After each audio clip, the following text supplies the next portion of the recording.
Luke chapter 14.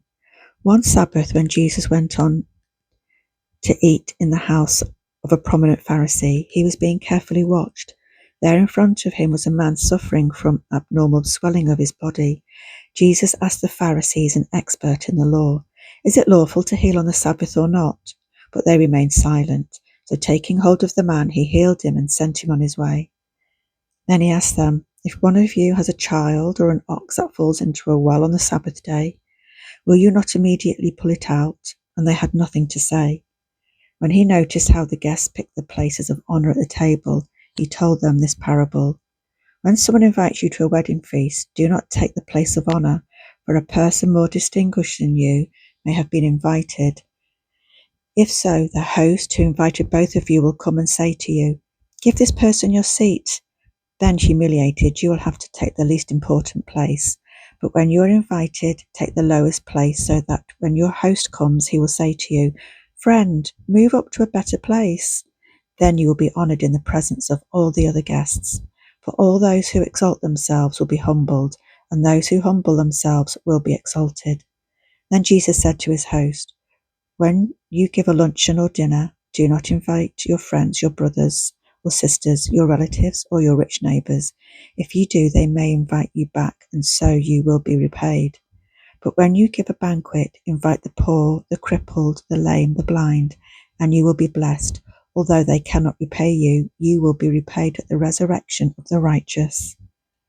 When one of those at the table with him heard this, he said to Jesus, "Blessed is the one who will eat at the feast in the kingdom of God." Jesus replied, "A certain man was preparing a great banquet and invited many guests. At the time of the banquet, he sent his servant to tell those who had been invited, 'Come, for everything is now ready.' But they all alike began to make excuses. The first said, 'I have just bought a field that I must go and see it. Please excuse me.' Another said, 'I have just bought 5 yoke of oxen and am on my way to try them out. Please excuse me.' Still another said, 'I have just got married, so I can't come.' The servant came back and reported this to his master. Then the owner of the house became angry and ordered his servant, 'Go out quickly into the streets and alleys of the town and bring in the poor, the crippled, the blind, and the lame.'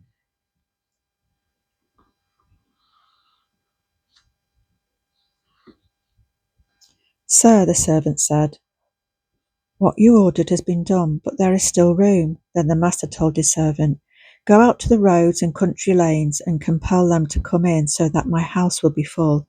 I tell you, not one of those who were invited will get a taste of my banquet." Large crowds were traveling with Jesus, and turning to them, he said, "If anyone comes to me and does not hate father and mother, wife and children, brothers and sisters, yes, even their own life, such a person cannot be my disciple. And whoever does not carry their cross and follow me cannot be my disciple. Suppose one of you wants to build a tower. Won't you first sit down and estimate the cost to see if you have enough money to complete it?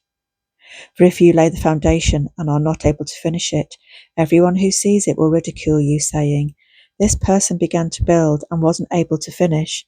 Or suppose a king is about to go to war against another king. Won't he first sit down and consider whether he is able with 10,000 men to oppose the one coming against him with 20,000? If he is not able, he will send a delegation, while the other is still a long way off, and will ask for terms of peace.